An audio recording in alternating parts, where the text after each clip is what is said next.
Wakil Menteri Migrasi dan Pemasyarakatan Silmi Karim sama Pak Prabowo bilang kalau pemerintah lagi pengen bangun mega prison buat koruptor. Ya walaupun di situ banyak komentar buang-buang anggaran atau mempertanyakan kenapa gak langsung dieksekusi aja. Tapi di sini gua mau ngasih gambaran buat diskusi karena belakangan ini di El Salvador Nayib Bukele juga lagi gencar bikin mega prison dari tahun 2022. Salah satunya Sekot yang bisa nampung 40.000 tahanan di dalamnya.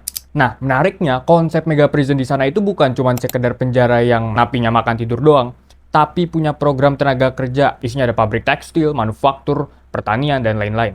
Sekarang kalau kita hitung koruptor-koruptor di Indonesia dari zaman Orde Baru, itu mungkin bisa sampai ratusan ribu atau bahkan jutaan. Mulai dari kades, pejabat, birokrat, pengusaha, ormas, dan lain sebagainya. Bayangin berapa banyak tenaga kerja gratis yang bisa dimanfaatin sama negara kalau ditangkap semua. Bahkan mungkin kita bisa bikin proyek Anyer Panarukan Jilid 2 di Papua atau di Sulawesi. Di El Salvador tentu si Nayib Bukele juga didemo berjilid-jilid sama aktivis HAM. Tapi hasilnya mereka jadi salah satu negara paling aman dari tindak kriminal di Amerika Latin. So kalau ngelanggar HAM-nya digunain ke koruptor sih, gue yakin masyarakat juga pada dukung. Karena mereka udah mengeksploitasi negara, jadi negara berhak mengeksploitasi balik. Terus nge-track mafia-mafia itu kan juga gampang banget sebenarnya. Gak perlu intelligence kelas MI6 atau CIA, cuman masalah punya biji aja atau enggak gitu kan. Dan kalau lu di posisi yang megang hard power kayak angkatan bersenjata sih gak susah.